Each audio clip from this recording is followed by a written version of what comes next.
Secretary Debashis Mitra, athletics secretary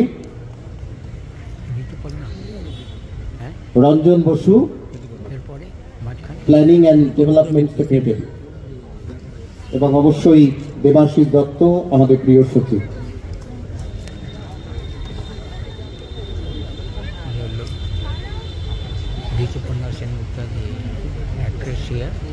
Being felicitated by Mohan Bagan officials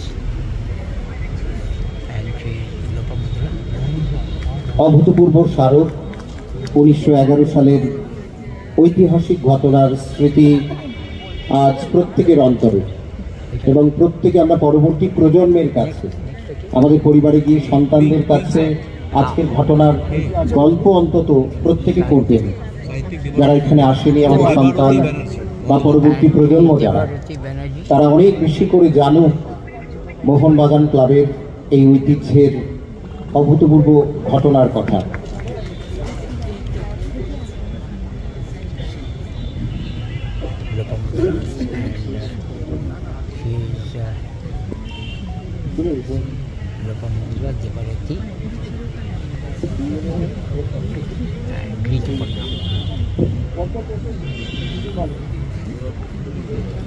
নমস্কার।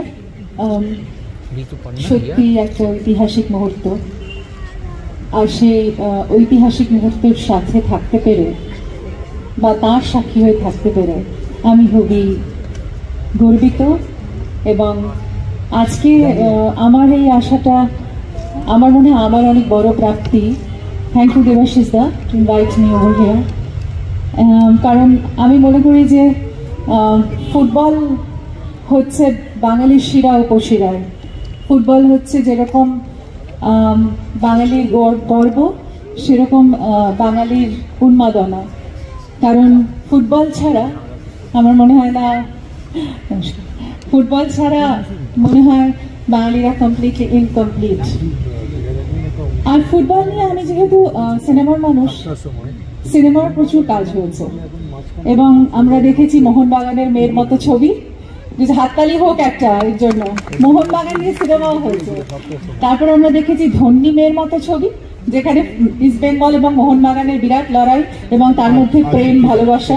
আমার মনে হয় ফুটবল মাঠেও প্রচুর প্রেম ভালোবাসা হয়। আর তারপর 11-র মতো ছবি। তারপরে রিসেন্টলি মুম্বাইয়ের একটা খুব বড় প্রোডাকশন হচ্ছে, যেটার নাম হচ্ছে ময়দান। সেখানেও এরকমই বিশালভাবে ফুটবলের বিরাট একটা প্রদর্শনী হবে। এবং আই থিঙ্ক স্পোর্টস নিয়ে প্রচুর কাজ হচ্ছে আমাদের এন্টারটেনমেন্ট ওয়ার্ল্ডে। ইনফ্যাক্ট আমিও একটা ছবি করছি দাবার উপরে, যেখানে সূর্য শেখরের বায়োপিক নিয়ে আমি একটা ছবি করছি, যেটাও খুব শিগগিরই আসবে। তাই জন্য আমার মনে হয় যে ফুটবল ম্যানিয়াটা আমাদের ভেতরে আছে, থাকবে। এবং মোহনবাগান হচ্ছে একটা লেজেন্ডারি নাম, যেখানে মানে আমার মনে হয় যে পৃথিবীর এমন কোনো মানুষ নেই যারা ফুটবল প্রেমী যে মোহনবাগানের নাম জানে না। তবে আমি একটা কথা বলবো, যেটা সৌরভও বলল, যে হেলদি কম্পিটিশন না থাকলে আমার মনে হয় কোনো কিছুরই সেই জায়গার উত্তরণ হয় না। সেটা আমাদের মিডিয়াতেই, যেটা স্পোর্টসে, যে কোনো জায়গায়। তাই জন্য প্রত্যেকটা জায়গা ফর্টিফাই করতে হবে, প্রত্যেকটা টিমকে আরো অনেক বেশি এগিয়ে এসে লড়তে হবে, তাহলেই তো লড়াইয়ের মজা। তাই জন্য মোহনবাগান এবং ইস্টবেঙ্গল আমার মনে হয় দুটো কাল্ট নাম, যারা কিন্তু আজকে ফুটবলের ওই ম্যানিয়াটাকে বাঁচিয়ে রেখেছে। তাই জন্য আমার মনে হয়, অফকোর্স আমি বলছি এই দুটো নাম আমরা ছোটবেলা থেকে শুনে এসেছি। তাই আমি চাইবো যে এইটাই বেঁচে থাক, ফুটবল বেঁচে থাক এবং আমাদের এই ঐতিহ্য বেঁচে থাক, যেটা আমাদের আরেকটা নাম ফুটবল, যেটা কিন্তু পৃথিবীকে চেনায় এই বাংলাকে। Thank you.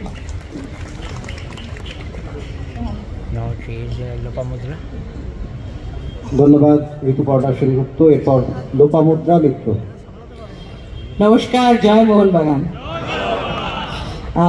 আমি মোহনবাগান এবং ঘটি মোহনবাগান।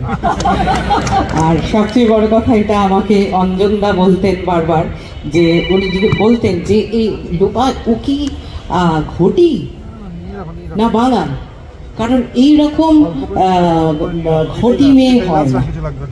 কারণ আমি আমার গান বাজনা একসঙ্গে করি, আমি মনে করি একটা টিম, এবং আমি একা খেলি না, সেখানে একা গাই না, আমার সঙ্গে ফুল টিম, এবং প্রথম থেকে শেষ পর্যন্ত মিউজিশিয়ান থেকে শুরু করে সাউন্ড ইঞ্জিনিয়ার এবং ক্রিউ সবাই মিলে আমাদের একটা টিম, এবং আমি গানটাকে একেবারে খেলার মতো করে দেখি। আর আজকে সৌরভের কয়েকটা কথা আমার খুব ভালো লেগেছে, যেটা বললো যে পয়সা দিয়ে খেলা হয় না, ঠিক একই জিনিস হয়ে গেছে আমাদের গান বাজনার মধ্যে। গান সেটা হচ্ছে স্কিল, সেটা শিক্ষা সাধনা, সব কিছু পয়সা দিয়ে গায়ক গায়িকা বা মিউজিশিয়ান বিচার করা যায় না। এবং আমি চাই আমাদের বাংলা সব কিছুতে বাংলা এবং আমাদের এই জায়গাগুলো এগিয়ে আসুক, পয়সা দিয়ে না, পয়সা দরকার লাগে না, হৃদয় দিয়ে সব কিছু হয়। একদম তো। Thank you. আবার বলছি জয় মোহনবাগান। আজকে যাকে মিস করছি সেটা হচ্ছে আমার বর জয়কে, ওর থেকে বড় মোহনবাগান হয় না। ধন্যবাদ লোপামুদ্রা মিত্র। এরপর দেবারতী মুখোপাধ্যায়। সবাইকে নমস্কার। এখানে যে অতিথিরা, মাননীয় অতিথি রয়েছেন, তাদের কারোর গান শুনে বড় হয়েছি, কারোর অভিনয় দেখে বড় হয়েছি, আর কারোর খেলা দেখে বড় হয়েছি। আমি সব সর্বকনিষ্ঠ, তাই প্রথমেই তাদের সবাইকে শ্রদ্ধা, সম্মান এবং অভিবাদন। এবং আমার মনে হয়, আমি যেহেতু সাহিত্যের মানুষ, ফুটবল খেলার যে মাইনিউট যে পরিভাষা, টার্মস, পজিশন আমরাও তো বুঝি না, আমি সত্যিই বুঝি না। কিন্তু সেটা না বুঝলে তো এটা নয় যে আবেগটার কোনো কমতি আছে। আজকে যদি আমরা দেখেছি 1911 সালের যে মোহনবাগানের যে জয়, সেটা একদমই চাই, যেটা দেবাশিসদা বললেন, যে ব্রিটিশ সাম্রাজ্যবাদের বিরুদ্ধে একটা সপাট আঘাত, যে আঘাতটা বিশ্বাস করিয়েছিল যে খেলার মাঠে যদি ব্রিটিশ বধ করা যায় তবে আমরা স্বাধীনতা যুদ্ধও করতে পারবো। সেই সময় 1911 একটা খুব ক্রুশিয়াল টাইম। আমি নিজে লেখার জগতের মানুষ বলে খুব অল্প কথায় দুটো গল্প বলার খুব তাগিদ অনুভব করছি খুব অল্প সময়ের জন্য। এক নম্বর হচ্ছে, যে সময়টা তারা খেলছেন তার আগেই কিন্তু হয়ে গেছে 1905 সালের 16ই অক্টোবর লর্ড কার্জন বঙ্গভঙ্গ ঘোষণা করেছেন। যদিও তিনি এই কারণ দেখিয়েছেন যে প্রশাসনিক অনেক বড় বাংলা একটা প্রদেশ, অ্যাডমিনিস্ট্রেশনের সমস্যা, কিন্তু আসল কারণ আমরা সবাই জানি যে বিপ্লবের আঁতুড়ঘর বাংলাকে টুকরো টুকরো করে দাও, বাংলার বিপ্লবীদের মেরুদণ্ড ভেঙে দাও। সেই রকম অবস্থায় কিন্তু দিকে দিকে প্রতিবাদ উঠছে, দিকে দিকে প্রতিবাদ পুঞ্জীভূত হচ্ছে। একদিকে আমরা দেখছি যে সুরাট অধিবেশন থেকে কংগ্রেস স্পিচ হয়ে যাচ্ছে, বিপিন চন্দ্র পাল, লাল বাহাদুর শাস্ত্রী, কি আমাদের অরবিন্দ ঘোষ, তারা বেরিয়ে এসে সশস্ত্র বিপ্লবের দিকে যাচ্ছে। অন্যদিকে বিপ্লবী হেমচন্দ্র কানুঙ্গ, তিনি যাচ্ছেন প্যারিসে বোমা বাঁধানো শিখতে, এবং সেই বোমা বাঁধা তার কাছ থেকেই শিখে তারই ছাত্র ক্ষুদিরাম বসু ইংরেজদের বিরুদ্ধে হামলা করে ফাঁসিতে তাকে ঝুলে পড়তে হচ্ছে। একটার পর একটা সেই সময় ইভেন্ট, একটার পর একটা উত্তাল সময়, উত্তাল জ্বলন্ত সময়।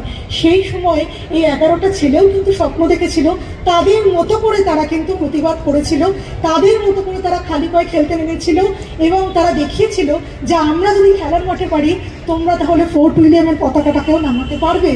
আর এখানে আমি আগেই বললাম আমি সর্বকনিষ্ঠ। কিছুদিন আগে অব্দি আমি যখন 11-12 ফিজিক্স পড়তে যেতাম, আমি হুগলি জেলার মেয়ে, উত্তরপাড়ার একটি গলির সামনে দেখতাম একটি স্ট্যাচু, ধুলি ধূসরিত স্ট্যাচু। তো আমার একদিন খুব কৌতূহল হলো, মনমোহন মুখোপাধ্যায়, তিনি 11 জন খেলোয়াড়ের একজন ছিলেন। মনমোহন মুখোপাধ্যায় চাকরি করতেন রাইটার্স বিল্ডিংয়ে, পিডব্লিউডি ডিপার্টমেন্টে। ব্রিটিশ সরকারের আন্ডারে চাকরি করে ব্রিটিশদের এগেনস্টে খেলতে যাচ্ছেন। যেদিনকে খেলা তিনি অফিসে জানাতে পারেননি। সকালবেলা উত্তরপাড়ার গঙ্গার ঘাটে স্নান করেছেন, মাছ ভাত খেয়েছেন, অফিসে গিয়ে কিছু একটা কারণ বলে বেরিয়ে হেঁটে এসেছেন খেলতে, এবং খেলতে এসে শেষ যে গোল, যেটা আমরা দেখছি কিভাবে বিপ্লবী এবং এরা এক হয়ে যাচ্ছেন। এই যে মনমোহন মুখোপাধ্যায়, তিনি একটা সময় কিন্তু মাস্টারদা সূর্য সিংকে অনেক সাহায্য করেছেন। শুধু তাই নয়, শেষ যে গোলটা করছে অভিলাষ ঘোষ, যাকে মনমোহন মুখোপাধ্যায় পাস দিচ্ছেন বলে অভিলাষ ঘোষ গোল করছেন, শেষ 2 মিনিটে খেলার পুরো গতি পরিবর্তন হয়ে যাচ্ছে। সেই অভিলাষ ঘোষ কিন্তু ঋষি অরবিন্দের ছোট ভাই। এবং সেই যে সেদিনকে যে খেলাটা রয়টার্স বলে যে লক্ষাধিক ভিড় হয়েছিল, হাজার হাজার দর্শক, তারা 5টা থেকে খেলা শুরু, 2টো থেকে খেলার মাঠে সম্পূর্ণ নিয়ন্ত্রণের বাইরে চলে গিয়েছিল। এবং শুধু তাই নয়, তখন যেটা মানে খেলা যখন জিতে গেছে মোহনবাগানের দর্শকরা, তো সেটা বুঝতে পারেনি। ঘুড়ি উড়িয়ে, প্রচুর ঘুড়ি ওড়ানো হয়েছিল, সেই ঘুড়িতে লিখে দেওয়া হয়েছিল যে মোহনবাগান জিতেছে হিস্ট্রি অফ শহরের এগেনস্টে। সেই ঘুড়ি থেকে দর্শকরা বুঝতে পেরেছিলেন এবং আনন্দে তারা উন্মাদ হয়ে গিয়েছিলেন। শুধু তাই নয়, নিজেদের জামা ছিঁড়ে তারা পতাকা উড়িয়েছিলেন। সুতরাং আমরা খুব গর্ব যে আমাদের যে সৌরভ গাঙ্গুলি সামনে বসে আছেন, তারও কিন্তু উত্তরসূরি আমাদের বাংলায় আগে তৈরি করে গেছে জামা উড়িয়ে। সুতরাং যতদিন বাংলা থাকবে ততদিন মোহনবাগান থাকবে, আর যতদিন মোহনবাগান থাকবে মোহনবাগানের স্বর্ণমুকুট হয়ে এই অমর একাদশ থাকবেন। সবাইকে ধন্যবাদ, নমস্কার। ধন্যবাদ।